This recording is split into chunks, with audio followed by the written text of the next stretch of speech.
Hello, ladies and gentlemen. The future is tokenized. We have an amazing stream for you today. We have Dan from ZenGate, and we have Charles Hoskinson, the CEO of IOG, and I'm also Big Pay.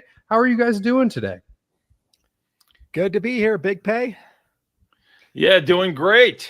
Doing great. Great to see such big stars to the left and right of me.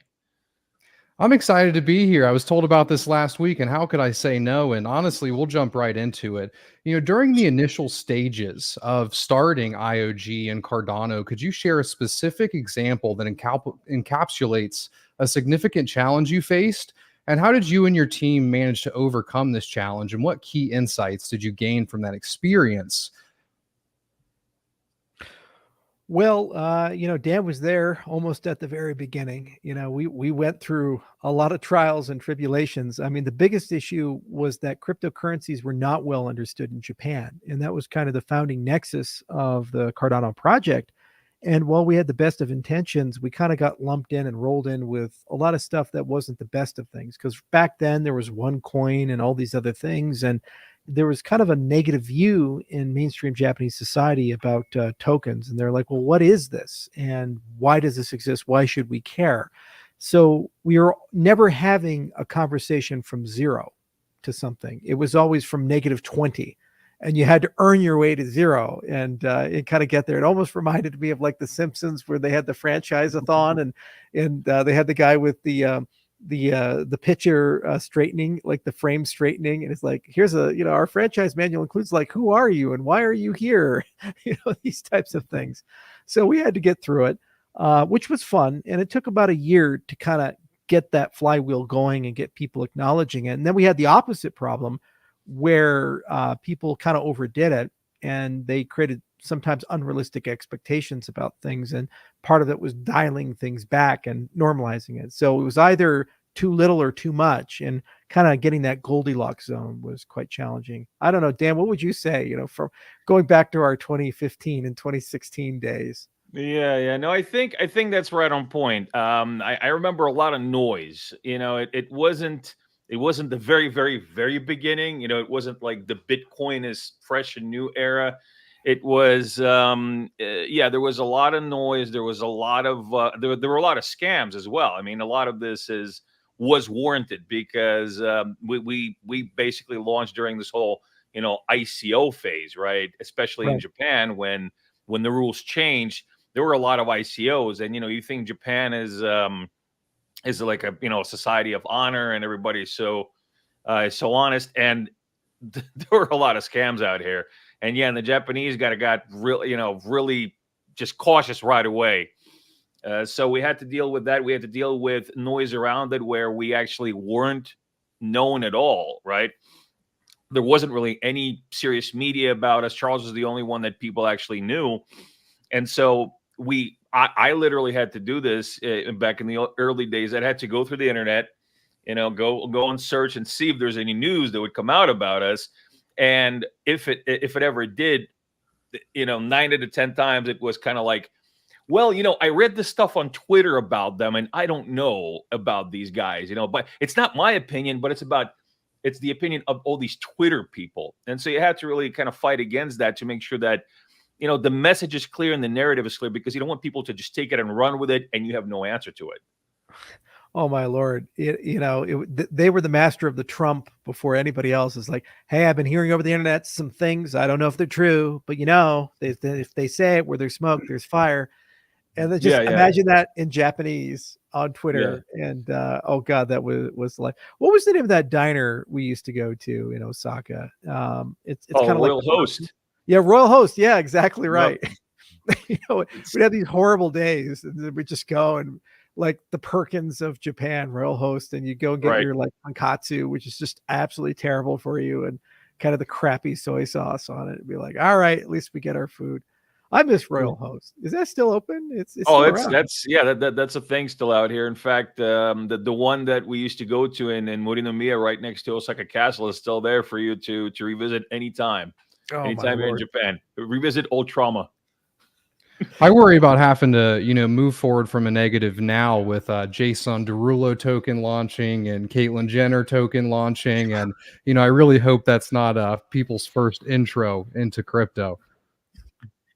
Yep. What was that song? Detachable Penis. Yeah. Well, I mean, you don't want it to be the first intro, but it kind of is, the same thing that a lot of these things were out here, that are now dead. And I mean, the bottom line here is you just have to fight through the noise.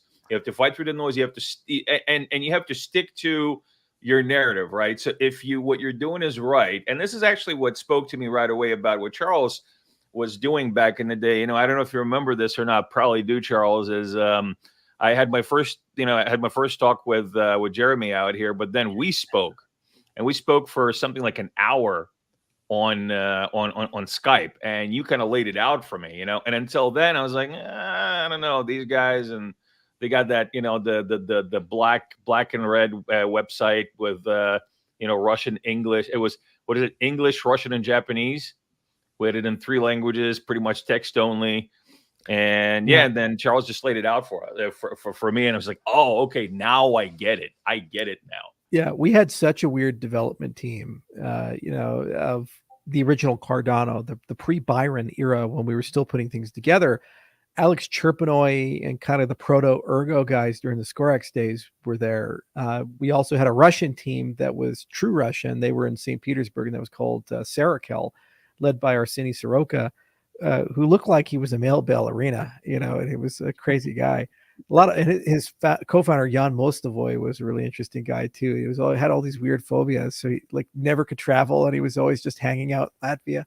And then we had Argentinian team at the same time. That was Alan Verbner down in Buenos Aires, because Nico Bentanides, who was the COO at the time, he had a really good set of contacts down in Argentina, and we'd just work together with them. And so you had Russians, pseudo-Russians, and Argentinians with a Japanese team getting into the UK elite academic circles, and those were some crazy meetings in the beginning. And we're going to do it in Haskell, and what the hell is this? And oh man. And then we try to make it work in Japan, and we were looking for functional programmers there, and they're like, who the hell are you guys? what are we doing? Is it drugs? We're like, no, it's crypto. It's like, it's got to be drugs or something. Might as well be drugs back then. Exactly. It was such a crazy time. I don't know how we did it. I was working 18-hour days literally every day for the first 2 years. Yeah, no, absolutely. It definitely, it was one of those stages where you knew that if you get through it, there's light at the end of the tunnel. There's something great at the end of the tunnel, but you have to get through it. And this wasn't like days or months. This was years. This was literally years. Charles was at it from 2015. I joined the team in early 2016. I mean, I remember this. When we were actually when I just joined, and until we launched mainnet, it was like a year and a half, right? And within that year and a half, now, right now it's governance. Everybody's talking about governance. The communities talk about governance. The company's talking about governance. But back then it was, will we launch mainnet? Right? We have to launch. And that was the thing. That was like the big prize at the end of the tunnel. And that tunnel was like 2 years long. So some people don't even realize how much effort it took to actually get to launching Cardano beyond what it is today. So yeah, it was definitely an interesting time. Yeah, I'm curious, after your time in Japan, you guys started focusing on emerging markets. What were the initial goals of these trips? And could you share any unexpected outcomes or lessons that later influenced strategic decisions? Well, the goal was always emerging markets. I mean, my TED talk was from 2014, which predates the Cardano project. And if you look at some of my early Ethereum work, I was talking about emerging markets as well. And there was a great symbiosis there, because Japan cares a lot about emerging markets, ironically. Very few people know that, but the Japanese have a ton of investments in Africa, Southeast Asia, and other places. So it was a natural partnership, because they have kind of a mentality of just go ahead and buy and build for 5 or 10 or 15 or 20 years. Like if you look at the Shinkansen, which is like the bullet train, you'll meet people whose grandfathers worked on it, fathers work on it, and the kids are now working there. So you go to a country, you're like, oh, it'll take 50 years to build this. They're like, oh, okay, yeah, we're 2,000 years old. 50 years is really not that much time. So, we always wanted to do something in Southeast Asia and in Africa. The Emergo guys, because one of the guys who helped found them was based in Cambodia and Vietnam, had a really nice lock on that market. And they said, let's take Southeast, like Indonesia and Thailand and Vietnam and these things. And I said, that's great. I'll go to Africa and we'll set that up. And Dan, he had a lot of experience operating in kind of the former Soviet republics, Eastern Europe. And we sent him out to Georgia, like in one trip. Literally, I have a meeting with the prime minister of the country. It's like a state visit. You got to tell him about Georgia. That was just nuts. Yeah, no, Georgia was it was an interesting trip. So it all started with so back then we launched. We started building up a community. It was known. We were known. There weren't. It wasn't just like scrape the internet once in a while. Somebody talks about us. Oh, I don't know about these guys. We had a community. And so people started reaching out to us. And Charles, I mean, he was, he was traveling like 340 days out of the year. Yeah. And he's always got stuff going on. So he doesn't really have time to follow up on a lot of these opportunities that came in. And so that became my job. After we launched, I switched over to business development. And so I started following up on everything that would come into Charles's mailbox and just really pursuing them, seeing what makes sense. And there was one opportunity where somebody contacted us from Georgia and said that, hey guys, this is we have a lot of different opportunities here, and we love Cardano. And so I said, hey, Georgia, I know Georgia. I'm Ukrainian, so of course I know Georgia, and I know all the great things about Georgia. So at that point, I was actually working with during the early CF days. I was in Zurich. I was in Zurich for about a month. And before that, Charles and I were in Tokyo. And I come to Charles and I say, I remember we were in that really weird tiki lounge at the hotel in Tokyo. Yeah, this hotel in Tokyo. It was built by this really famous Japanese industrialist. And it has the most weirdest like tiki lounge in the middle of it. And so God. I think we had drinks there with like Mike Parsons or something like that. Yeah. Oh my God. Yeah, I forgot about that tiki lounge too. There's, Japan is like the ultimate place to go for the bar, the custom bar with some sort of theme. Like, what's that block in Osaka that's got all the tiny bars inside of it? It's Minami Dotonbori. It's Dotonbori. Yeah, Dotonbori. And I remember I would go there like. Go to one, it's like there's a guy who'll hypnotize you, and then you go to another one, and they'll like fat women will slap you, and then the one you have like a naked Japanese guy on a table, and he's beating the person, and he's like, "Come back half hour." We're like, "Whoa, I don't know, man." You shut the door and just walk off. Japan has that, and then you go to another just totally normal bar, and it's all in just one block in one particular area. But that's where all the business is done. You go there, it's just like, what is going on here? And then you talk to some guy, he's like, oh yeah, I used to be the CEO of Sony. Like, what the fuck? it's like, okay.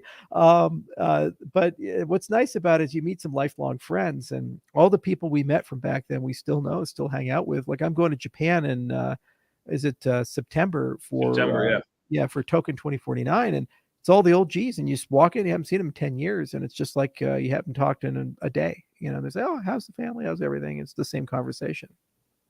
Yeah. No, it's everything, everything has a really long arc out here in Japan. It's not like a quick thing. It's a long arc. Takes a while for the culture to accept what you're doing.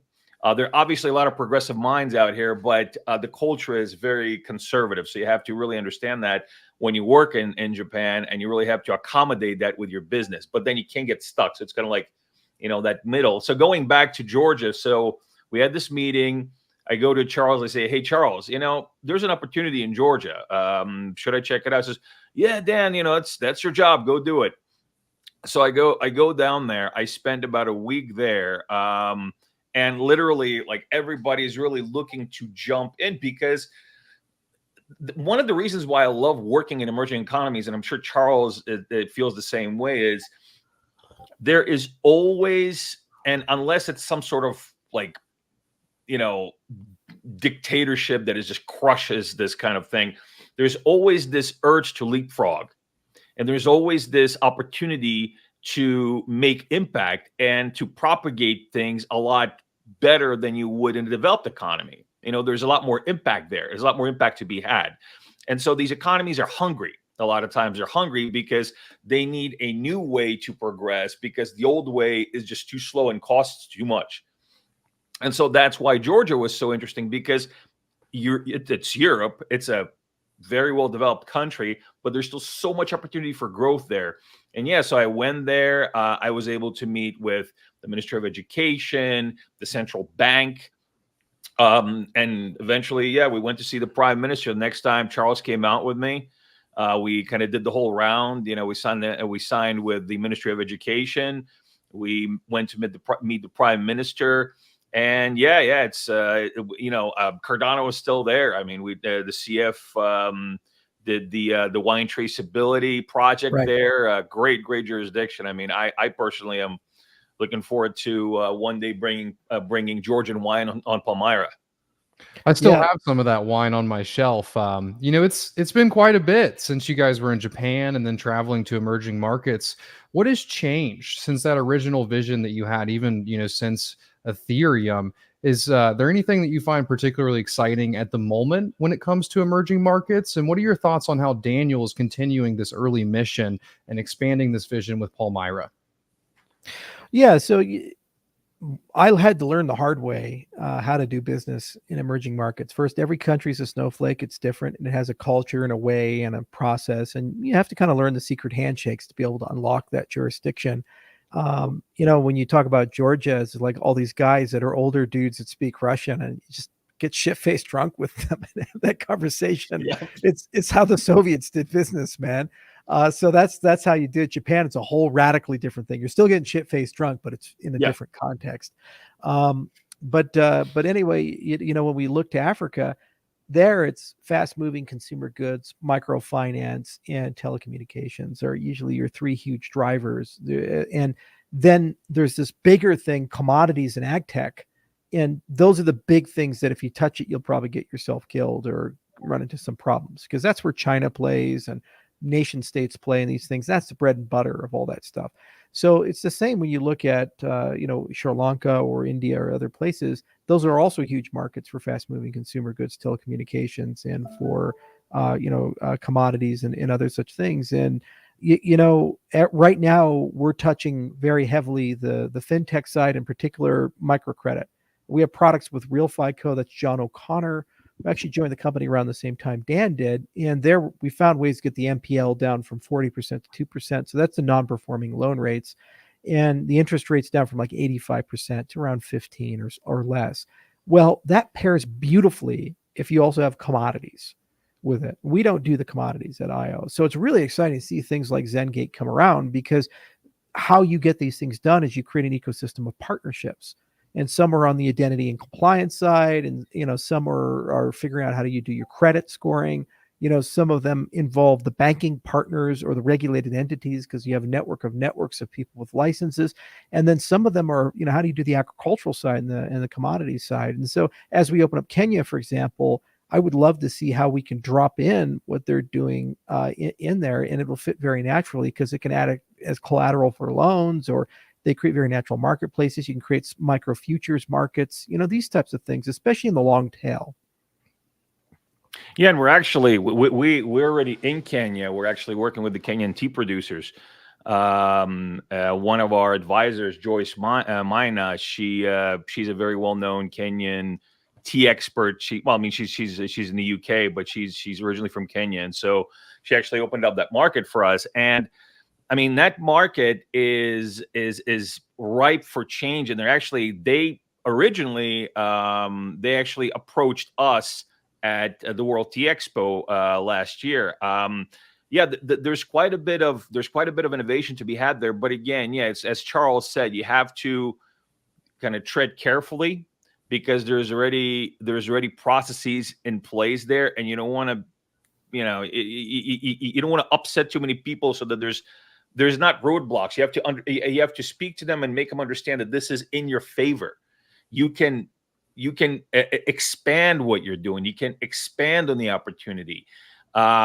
if you just embrace this particular way of doing. So yeah, it's also cultural. You know, a lot of times, and we had this conversation, Charles, right?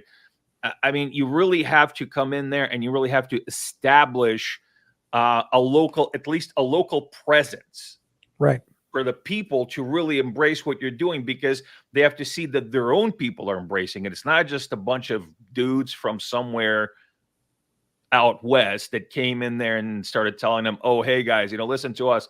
We got a better way of doing things for you. No, no, no. You have to come in, you have to respect the culture, you have to respect the movement, and you have to show them that, look, we're here to stay. Because a lot of these countries, what they're actually afraid of is people coming in, taking stuff from them and leaving, because that happened so many times in the past. What we have to do is you have to come in, show them that you're staying, and stay and follow through. Because also, if you don't follow through, that is also going to be a big issue, because you're going to say, you know, these guys are full of crap. These guys didn't follow through. These guys didn't build what they were going to build. And that's it. It's going to fall apart. And then it's going to carry over to other places. So you have to be very careful in these situations. Yeah, and how do you spread the wealth around? You know, if nobody likes a predatory system where there's a top-down structure, you build something, the marketplace defines the dynamics, and it screws all the producers and consumers. And that's oftentimes what happens in long-tail commodity exchanges. And it's refreshing that somebody's approaching it from a fundamentally different viewpoint. And, you know, it's a natural partnership in that we need the credit data. Because if you're doing microfinance and you're saying, well, I need to do a 360 assessment of whether this person's creditworthy or not, I have to look at many different factors, and I don't have like, you know, FICO credit score or something like that. I don't have a standard agency to come in and do that. So that meaningful engagement is what really gives you that. And commodity production is typically where people make their money in a developing economy, whether it be agricultural goods or mining goods or what have you. And it's usually very small scale. And unfortunately, that doesn't touch traditional markets. It goes through a series of aggregators and it eventually gets to a national exchange. But all that small data is lost as it gets aggregated, whether it be to the washing station with the coffee beans or what have you. This conversation reminds me of, you know, the Argentinian Cardano community and how having that local presence there is actually what led to the success of the, you know, MOU with the university in Argentina. Daniel, could you provide an overview of the Palmyra platform and explain it and how it is disrupting the commodities industry through tokenization? Additionally, could you highlight some specific challenges you encountered during the tokenization process and describe how your team addressed these issues? Sure. So, you know, this is something that Charles just mentioned. There is a problem with access in many of these markets, especially in the agricultural sector, especially in soft commodity sector, which is the bread and butter of most of these economies in some form. Sri Lanka being that, many African nations being that, Eastern European nations being that. And so essentially what happens is you have a $2.5 trillion gap in access to global markets and access to reasonable trade financing and access to digitization, because a lot of times these markets, I just don't have the infrastructure to accommodate modern systems. They might have one component, but they don't have another component. Like one of my interesting examples was that the Port Authority of Georgia. Georgia works a lot with Turkey. They do a lot of trade with Turkey, and Turkey actually forced, and I don't remember the exact details of it, but there was basically a time when they actually had to tell Georgia, upgrade your systems or else we can't do trade with your port authority, because they were still running something like Windows XP in 2018 or 19, something, you know, really, really outdated systems. And this is just a, you know, slither of the problems. I mean, a lot of times it's just problems in infrastructure, problems in access. And so Palmyra aims to solve that. And so we solved that with creating that global market access, to providing access to the individual MSMEs, where in a traditional sense, they would have to go through the aggregators that Charles just mentioned. And this is an issue. It's always aggregators. And it's not just because they're evil, but because they're the ones that have the access. and access is power in these particular situations. Now, if you give the opportunity inclusion, if you give this access and provide an easy way to onboard, then you expand this market, you expand the opportunity for everybody and create a more just a more robust ecosystem. So that's number one. So for giving access, giving an easy UX, an easy UI, an easy way to access these other economies. Now, what you do with it is up to you as a business, but at least you have that opportunity to do so. The next part is, of course, digitization. Blockchain tech and distributed and decentralized technology provides an opportunity for these markets to really leapfrog without having to spend billions in infrastructure, right? So you can use a decentralized system to run a lot of these tools very effectively without having to invest millions of dollars in infrastructure, millions of dollars in expanding your team, and all these things that in the legacy ways would be almost impossible for these economies to accomplish. Now you can do that. We provide this tech, we provide the needed tech to digitize, to expand, and to scale. The other component is, of course, again, what Charles was saying, is financing. A lot of times in these emerging markets, there is a problem of access or problem of adequate access to financing. So in the case of commodities, it's a lack of access to reasonable trade financing. Reasonable trade financing in these economies is an expensive ordeal. A lot of times producers that can access this financing, they pay an upwards of 30, 40, 50% interest. And this inhibits the growth of these businesses. So with the Palmyra platform, what we'll offer is called Trade DeFi. And Trade DeFi, the idea behind Trade DeFi is to utilize blockchain tech and utilize a DeFi ecosystem to bring borrowing opportunities to producers at much lower rates. And of course, in turn, to bring lending opportunities to DeFi participants backed with the same tools that banks would use, things like warehouse receipts on chain, certifications on chain. So all of this, again, creates a de-risking profile or a risk profile that you can take advantage of, because again, bottom line here is risk. And that's why banks really can't lend to the smaller guys, is because of the high risk of these jurisdictions. With technology like with the blockchain tech, and especially with technology like Palmyra, you can de-risk, you can create that profile to adequately de-risk your investment so that you can bring in these participants and you can effectively give this opportunity inclusion to the people. So essentially that's it in a nutshell. Okay. Yeah, I'm curious. Do you guys think that the broader financial industry, is taking the idea of tokenizing all real world assets seriously? Or is this something that, us here think? Well, if you take a step back on real world assets, there's some things that are fundamentally missing in the blockchain industry to be able to touch them effectively. And we're solving that with Prism and Midnight. And that's base infrastructure that upon which platforms can build on top of to finish and deliver that. So in particular, you need the ability to identify things and build reputations around things. So that's the whole concept of self-sovereign identity, DIDs, these types of things. And that's a cross-chain commoditized conversation. So there's a collection of standards and technologies that have to evolve, and then people just have to support them. And we as an industry have been trying for 10 plus years to get that over the line, and it's starting to make some substantial progress. And so we have standards like Anon-Creds and DIDCOM and other such things, and they're almost where they need to go. And Microsoft and IBM and others have been carrying that torch along with us at the DIF, the Digital Identity Foundation. More interesting is computational privacy.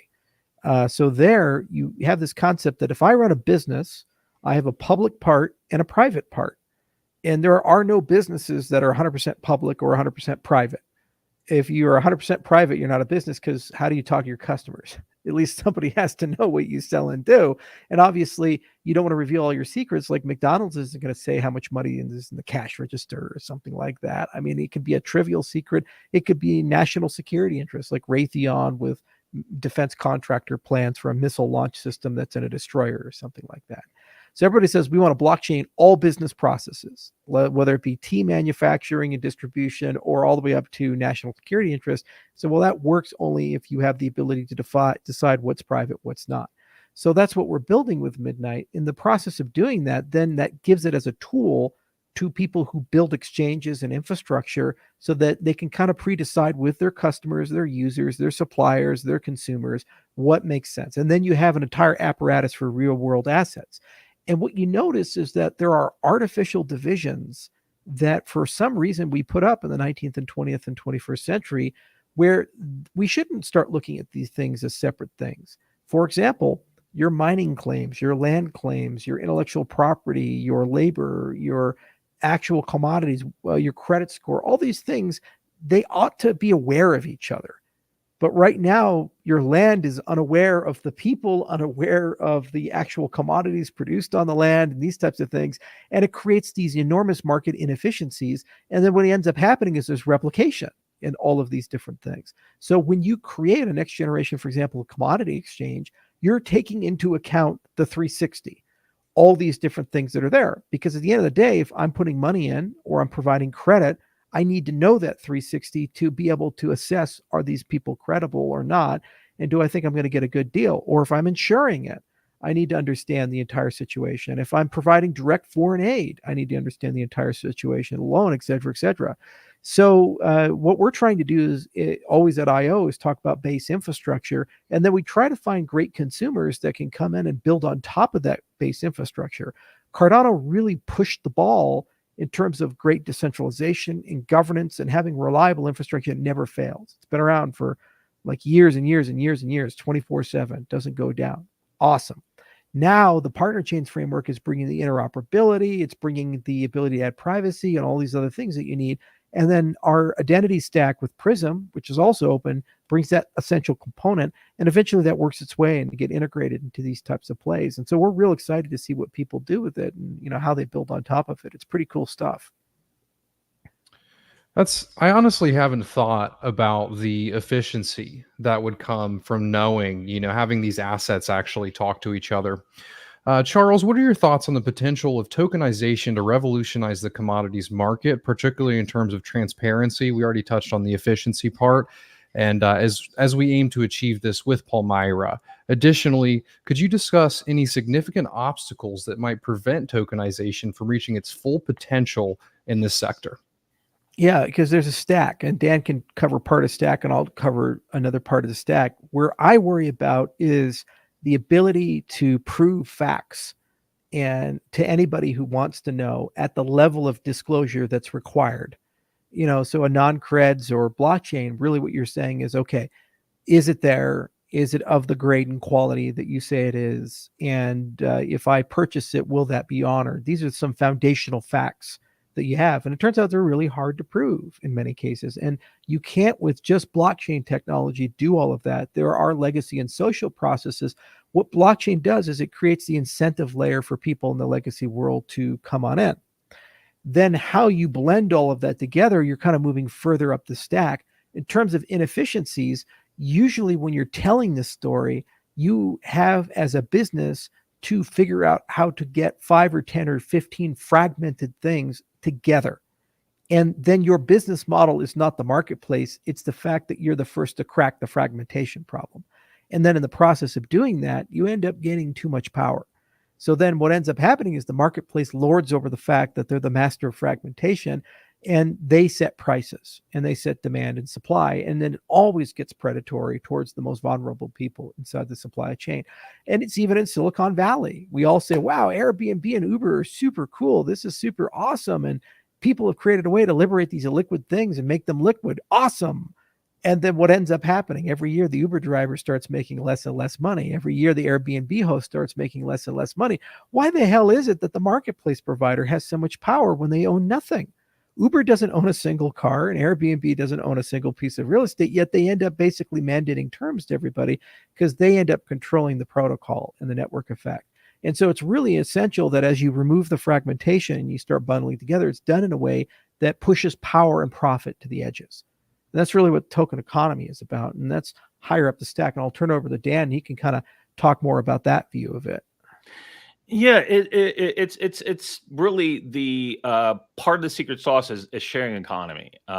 It's very important to create something like this because a lot of times, and this is what Charles was just speaking about, it's this solution to fragmentation that creates, that centralizes power in a lot of these regions, and basically that's what the aggregators do, right? So they have a way to put all this together and then channel it to a market that will then make the purchase, right? So you're an individual coffee producer in, say, Ethiopia, right? You don't have access to Western markets. So you have to sell all your coffee to this one guy for a fraction of it. Like, for example, the Ethiopian coffee at Starbucks will probably, that cup of coffee, only probably about 5% of that goes to the original producer. Only 5%, if that. And that is because of the various aggregation that happens. And the reason why this aggregation happens is because the original coffee producer doesn't have the access to Starbucks to sell their coffee directly. So what you have to do, but this is not a sustainable model, because in the end, it suffocates markets. In the end, it suffocates economies, because it's just like with centralized systems, there is a single point of failure that can destroy an entire industry. So basically, you just have to hit a couple of these aggregators and the whole industry suffers. Right. And this has happened. This happened during COVID, because there wasn't a more decentralized, a more spread out approach to a lot of these industries, especially in developing economies. They suffered tremendously. They saw a huge decline in exports. They saw a huge decline in revenue because there just wasn't a way for these guys to do anything. Okay, so this guy is out of commission. What do I do? What do I do with my tea? What do I do with my coffee? What do I do with my grains? Okay, I have it, but what am I going to go out on the street and sell it? You can't do that. So that is, in essence, what you have to do is you have to create this decentralized sharing economy model that is sustainable and scalable. Now, also, how do you figure out what is needed for that? And is it traceability?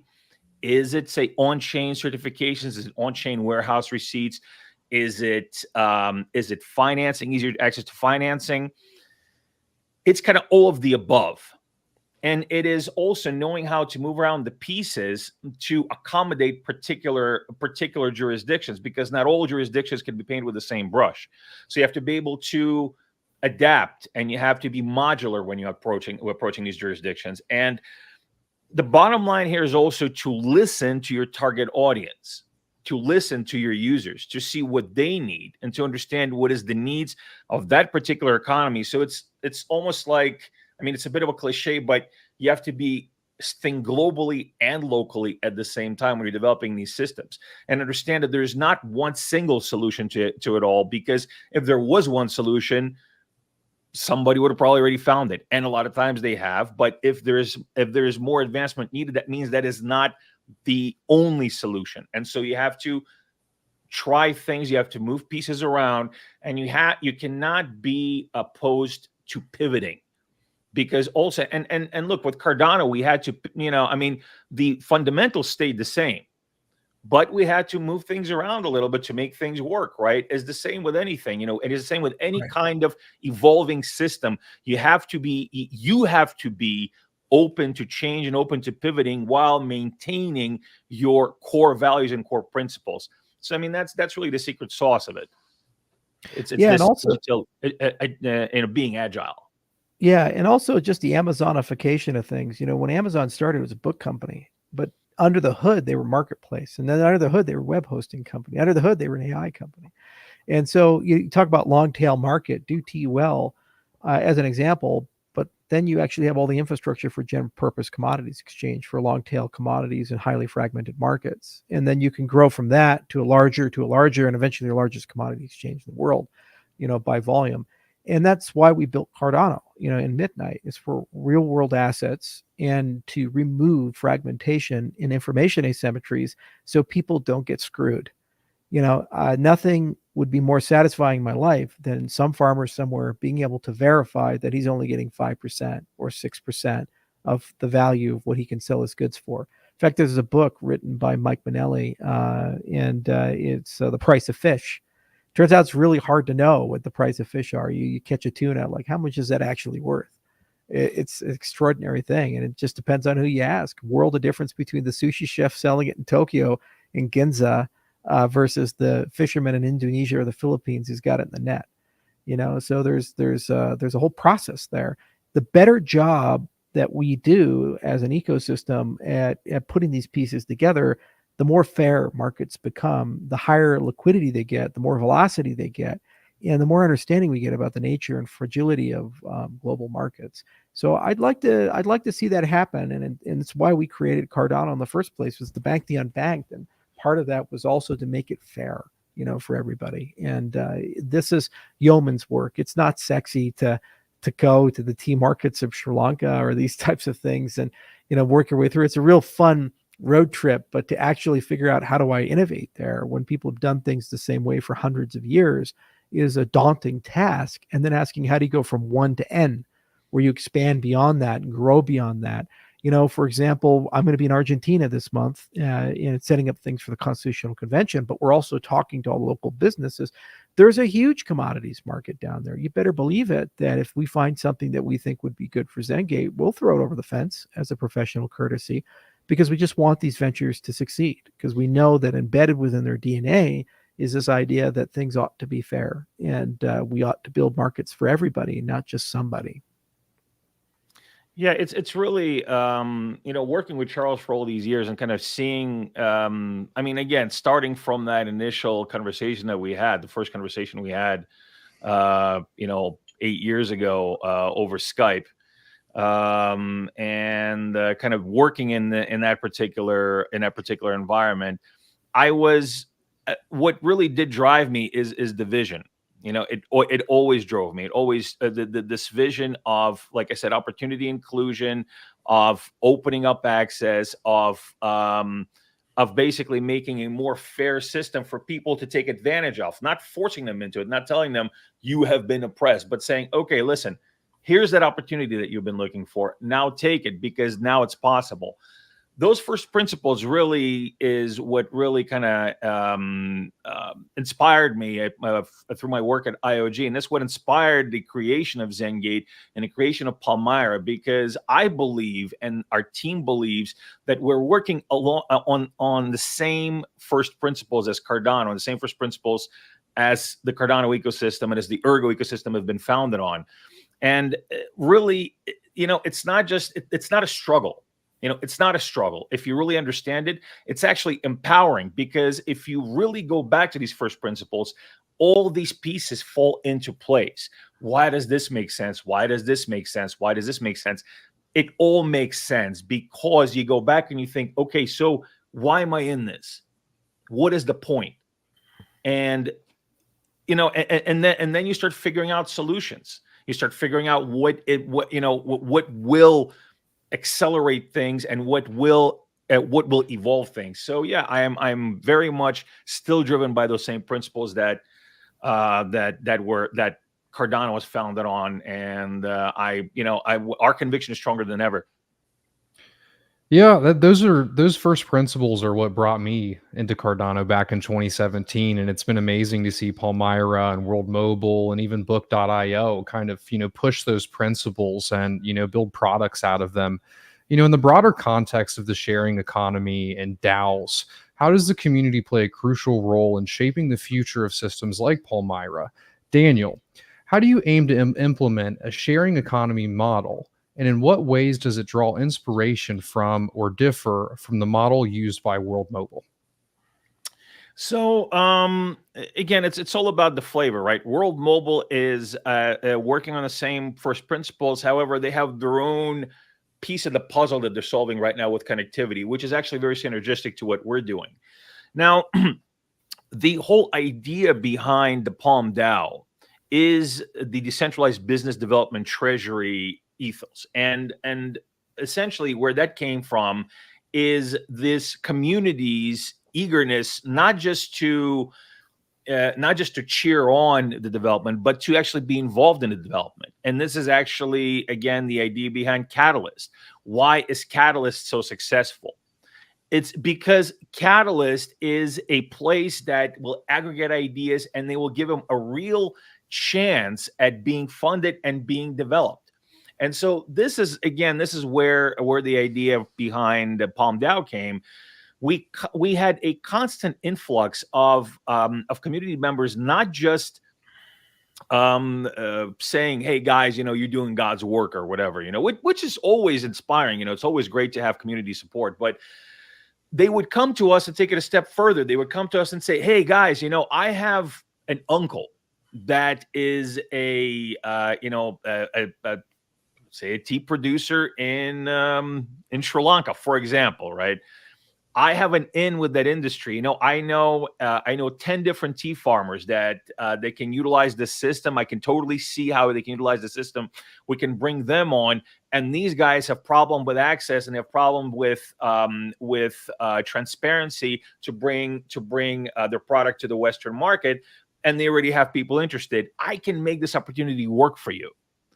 And so in this case, right now we're taking these opportunities and we're actually white gloving them, and we're saying, okay, we'll put the business development team on this. We'll put a couple of guys on this. They're going to work with you. They're going to make this happen. They're going to talk to the producer. They're going to onboard the producers. They're going to onboard the buyers. Now, as you scale, you can't have a business development team of 100,000 people, because if we're talking about massive change, we're talking about global change, you have to have a sustainable, scalable model to do that. And so this is why this business development treasury is so important, because in this case, the person that's bringing the initiative can take the initiative themselves and grow it out. So essentially what they'll do is they will submit a proposal, just like with Catalyst. The community will vote on the proposal, just like with Catalyst. And if this proposal is in line with the ethos of expansion and of scaling of the Palm economy and the Palmyra ecosystem, it'll get funded. And then this person can go and do that business and bring that business to the platform, bring that business in a sharing economy type of way. So this is why it's so exciting, because it's not only telling the community, hey, thank you so much for your support. It's saying, okay, guys, here are the keys. Go and do this business if you can do this business. And if not, we'll find you somebody to do this business with. And again, this is how it happens with Cardano Catalyst. This is how it happens with ErgoHack. A lot of times you don't have somebody who knows that can do all the pieces. So you have to put together a team. You have to put together a team that is, they're specialists in this particular region, that particular region. You put it together, you bring the proposal to the community, and you say, okay, listen, we got all these pieces checked off.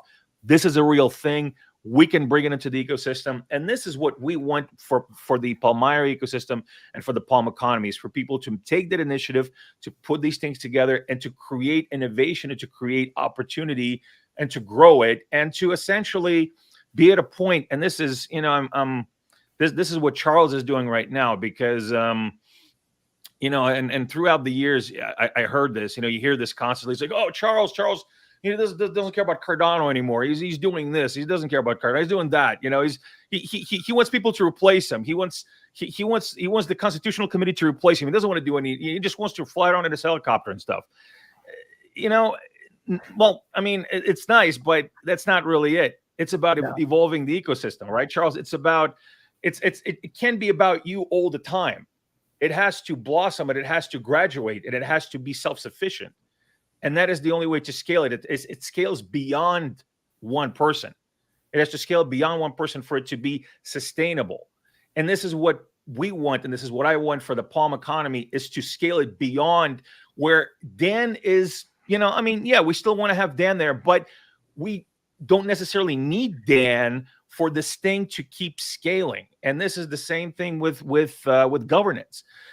There will come a time where Charles, yes, we respect Charles. We want Charles to contribute to the ecosystem, but Charles doesn't have to be the CEO of Cardano anymore. The community is the CEO of Cardano. Right. And that's the bottom line, right, Charles? I mean, that's what we're heading towards. It's so funny. I'm damned if I do, damned if I don't. I make a video saying, hey, look, we got the ICC, and I'm so excited that it's finally in place. And by the way, IO is not going to serve in the CC or as a DREP, after full governance turns on. They say, oh, Charles is abandoning Cardano. He doesn't care about Cardano anymore. And then you say, well, we'd like to stay. And you'll be like, oh my God, Charles is a tyrant. He never wants anybody to be in charge. So you can't win, no matter what people say. But when you take a step back, the spirit of what you're saying is decentralization is good when you're talking about an economy. And I agree completely. You have to be able to measure it, which is why we created the EDI with the University of Edinburgh, and we're starting to figure out how to apply that in different projects in different contexts. And the spirit of the question is like this Dowification of things. It's a complicated thing. Associations, trade groups, members-based organizations, DAOs, cooperatives. Mondragon's one of the largest cooperatives in the world. It's been in since the 1950s. It was set up by a Catholic priest, I think, in Spain. Gives you a sense that people have been talking about this for a really long time. And at the core of it really is saying it needs to be fair. And if it's a multi-sided marketplace, both the producers and consumers have to feel like management's not getting in the way of what they do. And what's really cool is if you look at all the different things like MetaGov or what we're doing in Cardano or just, some of the Cardano projects like Drip Drops and others, everybody's having deep conversations about what is good governance and how do you get people who participate in the marketplace, not only just to be a passive participant, but an active participant in the governance of that marketplace. And really the token economy gives you the power to do that. We all as project leaders have to figure out what's the pace that you do that at, where does you have explicit versus delegative authority, and we're figuring that out in Cardano land right now, from everything of how to write a constitution to how to run an on-chain government to what institutions are necessary to be able to facilitate and turn complexity into simplicity. You asked about World Mobile. There it's complicated because it's really hard for a decentralized entity to own spectrum. If you look at the ITU or you look at any of these specific laws, everything is written in the direction of company XYZ owns a lease on spectrum A, B, and C from nation state. It's really hard to get them to conceive that some DAO is going to go and license spectrum and give it legal character and agency. So, we recognize that. And so the ADGM created the Digital Ledger Technology Foundation standard, creates legal character for a decentralized movement. We created the DAO law in Wyoming. So, it's one of those things where there's a bottom-up approach where many different jurisdictions are creating kind of legacy pipelines that you can embed in. So far, that works for unregulated entities. What remains to be seen is how do you get to the next step where maybe you need an RIA or you need some sort of bank license or you need some sort of exchange license, like the CFTC, for example, traditionally regulates commodities exchanges inside the United States. So how would that get grafted on into a decentralized marketplace that crosses borders and jurisdictions, runs 24 hours a day, 7 days a week, and perhaps is collectively owned by a group of token holders, some of which are publicly known and have stable identities, and some of which are not? It's a fascinating question, and it's something that every regulator in the world is trying to figure out right now. And it's really cool to see Dan and his group kind of be on the vanguard of that, and they're forcing uncomfortable conversations at the moment. Yeah, it's you touched on this, and that is why it's so important to try and be as straight and compliant as possible in these particular situations. This is why, this is why, for example, we KYC. People don't like that, right? Especially in this particular part of the Palm economy. They didn't. Some people say, "Oh, KYC is against what we're here for." Well, look. What we're here for is to change the paradigm, right? What we're here for is to go out to these organizations and to show them that this is a way for you to, there is a way for you to de-risk. There is a way for you to regulate in this particular environment. And what we do, say, well, for example, what USDM does with the way they launched is very much future-proofing yourself when you're actually going out there and you're talking to regulators and you're expanding cross-border and cross-agency to show them that, yes, you are in the business of compliance, you're in a business of reasonable and smart legislation, right? And so this is essentially what is needed to build a business in these particular environments. Build a business or build an ecosystem that can, say, accept licensing, because as I said before, we're looking to actually become the first fully licensed hub and spoke commodities exchange that utilizes tokenization, utilizes blockchain technology in concert with Web2 technology. For this, you need licenses. You go to get this license. You have a bunch of skeletons in your closet, and you launch something really stupid back in the day, they'll look at this. They'll say, hey, guys, you know what? This doesn't look good. You can't proceed. You cannot do that. And this is a fiduciary responsibility that we have right now to the future of the project and to the future of the ecosystem to do all we can to actually have these uncomfortable conversations now and to have these uncomfortable conversations along the way so that it changes the paradigm. And I mean, just to give you an example of these, what the evolution of these uncomfortable conversations have. When I went to Georgia for the first time in 2018, one of the meetings I had was with the Bank of Georgia, the Central Bank of Georgia. And we sat down, and they had a meeting with us. We sat down with them. We just started talking about generally, what crypto does, what stable coins can do, and this whole funny business that we're in. They listened and they were saying, you know what? Yeah, we're aware of this, but we're not okay. We'll just don't call us. We'll call you. And I've had that conversation too, by the way. I know you have, Charles. I know you have. Fast forward 3 years of constantly going. Hey, by the way, guys, you know what? This we're not calling you. Okay, call us when you're ready. But here's this information of what we're doing. Here's that information, what we're doing. Oh, by the way, you know what? Regulation in this particular field can actually be complied with because we have this technology here. We have this set up here. Fast forward 3 years, this bank, the Central Bank of Georgia, had a conference for stable coins and basically how to create a digital central bank currency. Well, they called it CBDC, but it was really a stable coin, which was actually a lot more, a much better instrument in that particular sense for the bank to utilize as a tool in their tool chest. And like I said, and they invited us, they invited Ripple, they invited Ethereum, they invited all the big players to have this conversation. And like I said, this was a conference. They dedicated time to this. They dedicated resources to this. This is the same group of people that 3 years back said, sorry guys, but this is too scammy for us to listen to. We're not interested right now. 3 years later, they were very, very interested. And you just have to keep at it. You just have to keep pounding at it. You have to keep in there, and you have to understand that at the end of the tunnel, if you just plow through this stuff, there's always a solution. It's just a matter of tuning into that solution and staying with it, sticking to it so that you can get to a point where this solution or these solutions can be implemented and deployed so that you can make this change that your first principles are guiding you towards. Yeah. And Peyton, if the conversation's not uncomfortable, you're not innovating. There's just, these markets are too big. There's too much going on, and you can't have half measures in what you do. You have to really be out there, and you have to kind of force people to rein you in a little bit because you're revolutionary and you're carrying the torch. You're like, we're going to go burn this down. We're going to build something new, and it's going to be better.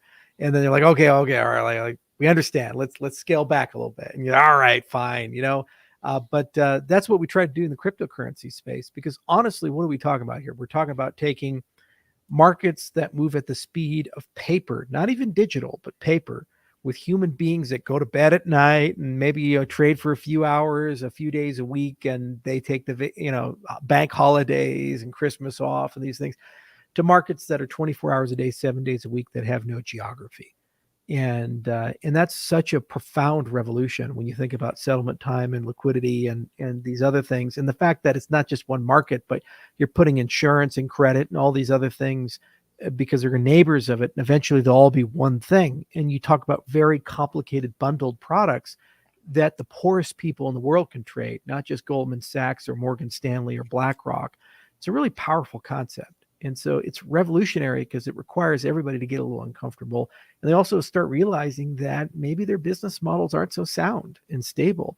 And maybe they're going to get their lunch eaten, just like the internet fundamentally changed print media and you had to adapt or die.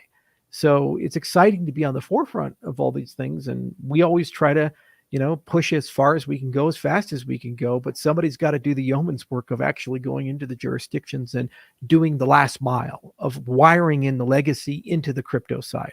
because it's easy for me to sit here in Longmont, Colorado, in my comfortable lazy boy chair, and go ahead and write code and talk to people and do things. It's a lot harder to actually physically travel to the jurisdiction, sit down with the person. It's 122 degrees, high humidity. The air conditioner doesn't work. It hasn't worked in 6 years. And sit down with this guy and be like, let's talk about public key cryptography. Like, what the fuck? You have to go through that whole conversation in that intellectual house. But that is the work that changes the world just as much as the protocol development is and these types of things. And you need to merge both sides together in order to get it done. Yeah, it's something that I kind of also experienced myself, and of course during my tenure at IOG, I did a bit of travel, but I am kind of in the same place where Charles was in the beginning of Cardano, where you just have to be out there constantly out there, going to the place, right? You can't just delegate from my Japanese lazy boy chair and tell Sri Lanka what to do. You have to go there. You have to set up operations on the ground, which is what we did with ZenGate. ZenGate SL was set up last year. We have to hire staff.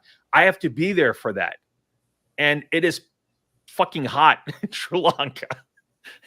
And you still have to go. You still have to go to these meetings. You still have to be presentable. You still have to talk to the right people in the right context. You have to show them that this is the way to go. And this is not glamorous work, because people think, oh, travel, it's so great. You guys get to go to all these places. You get to go to Southeast Asia and Africa. It's not a vacation. You go there to work. You go there to change. And it is uncomfortable a lot of times to go into these meetings. You have to have you really have to, like I said, you have to keep going back to why you're here in your mind to be the most effective. Why am I here? What am I doing here? What brought me here? Because if you forget that, then there's no point in you doing this stuff. But if you do remember that, then you will go to these meetings, and it is fucking tiring. It is really tiring. A lot of times it wears you out. I mean, like I said, I remember you traveled, what, like I said, like 340 days out of the year for how many years? And Charles, I mean, Charles would still be, up all hours of the night, having meetings with me, having meetings with other people, and traveling and doing this and doing that. And you have to do that. And that is what moves things, because you have to be there on the ground to move things along, or else it's not going to happen. It's a world, right? And the world is big, and you have to be, you can't be everywhere at once, but sometimes you have to. So that's, it's just the nature of the business. If you want to change things, you have to be where the change is happening.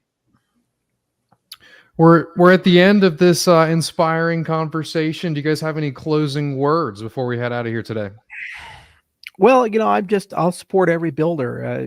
Dan has always been part of the family. Now he's in the extended universe, and it's always fun to see that. I love seeing people grow up. I remember there's this young kid that worked for us years ago. Dan, you remember Dionysus Zindros? Oh yeah, of course, yeah. Yeah, and he created NEPA POWs and all this other stuff. And then, he's like, he wanted to leave home, almost like the uncomfortable teenager. He's like, screw you guys, I'm going to go somewhere else. And so after he graduated and got his PhD, he ended up landing at Stanford. And then we set up a lab there. We ended up actually working for us again, because the lab is connected to us. So you can never leave Cardano. You can never leave the orbit. We always find a way to drag you back in. So Dan went on into the Ergoverse, and he's got ZenGate and in this whole Palm ecosystem, and now he's part of the extended family. And what's really cool is that he's brought a lot of good people with him, and they have a good mission and a good vision. And I always support, where and when I can, people that are trying to do things that are important. We might just look at this as tea and a commodity thing, but I look at it like, well, if one of these is going to take off, and whichever one does, if it takes off with the right values and principles, it's going to change the lives of millions of people throughout the world. And you can't, with a straight face, go to the London School of Economics and look people in the face and say, as I did, we're going to bank the unbanked, and not have these types of ventures in the portfolio. You need hundreds of them in different verticals, whether they be ATMs or credit or fast-moving consumer goods or commodities, because every single one of them is chipping away at the legacy order, the old order of things. And our job is, at this point, to make sure that there's support in terms of infrastructure and visibility, so people know that people are out there, and their job is to be in the field and get it done. And we all try to collaborate and work together where and when we can. We can't always, but where and when we can. we try to be there and get these types of things done. So I'm kind of proud of your growth, Dan, from Osaka in 2016 to this long 8-year journey. We ate a lot of meat together and cheese in Georgia. Holy God, whenever you have these meals, they bring out like 15 steaks and all this cheese and this other stuff. And that's the appetizer. And you're like, wow, that was a great meal. And they're like, what do you mean? It's not over. That was just the first course. Like, God damn it. And of course they're Russian at heart. So their toast lasts like 15 minutes, 20 minutes. So you're just sitting at the table and everybody, one person after another, toast for 5 minutes, 10 minutes at a time. That's just great. And I remember we went to Vietnam together, all the time we spent there. And that was at Emoto's event. Holy moly. I spoke before 3,000 people in that crowd. And that was a heck of a lot of fun. And that was before the big surge, so it's real cool to kind of reflect at when we were just doing some crazy shit. Nobody took us seriously, to see where we're at today, where we actually have a chance to change the world. That's pretty cool. Yeah, I remember those days very, very well, because I was fortunate enough to be there, with you, Charles, and to take these trips, to have these experiences, and it really did shape what the evolution, and so my work at IOG and my work with Charles has basically shaped what ZenGate has evolved into and what is evolving into. I saw how these things were done, right? I saw how Charles did it. And like I said, I saw Charles doing it from a company of 5 people to this, to this huge ecosystem that Cardano is, to this beautiful ecosystem that Cardano is. Our first principles are still intact, after all this time. And, he gets a lot of bullshit, a lot of shit thrown at him. But you know what? I personally know Charles, and I can tell you that these principles are still, that he still believes in all of these things that were first there when Cardano was born at Royal Host in Osaka. And this is what I took with me when I parted ways with IOG and started ZenGate. I said, you know what? This inspires me. Those early days, these trips to Vietnam, these trips to Georgia, these trips to to Taiwan. We went to Taiwan together. Various other countries, even stuff we did in Japan, well, especially stuff that we did in Japan. It inspired me. It basically changed my whole outlook on what I can do as an individual and what kind of impact I can have in a team. And this is why I carried this over. I carried this sentiment over to ZenGate. And this is why we always go back to this at ZenGate. This is why I believe that what we're doing is the continuation, the extension of the Cardano and the Ergo ethos, and the Cardano and the Ergo values and first principles, because essentially it all boils down to the same thing. Bring opportunity where it doesn't exist. Have those uncomfortable conversations because it is for the greater good. And don't be afraid to change within yourself. And don't be afraid to get kicked along the way when you're introducing change into these other into these economies and parts of the world, because somebody has to get kicked. And if you want to be the innovator, you're going to get kicked over and over and over and over again. And you have to have the balls, you have to have the vigor to get up and keep going and be resilient and not forget why the hell you're here. And so, like I said, this is why I want to thank you, Charles, because you kind of instilled that in me. And I had a pretty long career before I met you. I had a career of development for almost 20 years at that point. When I met you, I was just kind of like, oh, this is interesting, and this whole experience changed me. I wouldn't have been able to do ZenGate without the experience of working with you for all this time, and you kind of throwing me into the deep end and say, hey, Dan, go to Georgia and get us some business, go over there and get us some business, talk to this guy, the Japanese guy, because nobody else spoke Japanese at that point in the company. Talk to him. He's putting out misinformation about us. Talk to him, call him up, tell him he's wrong, tell him where the right information is. Like, okay, sure. All of this shaped what the journey is right now. And I thank you for that.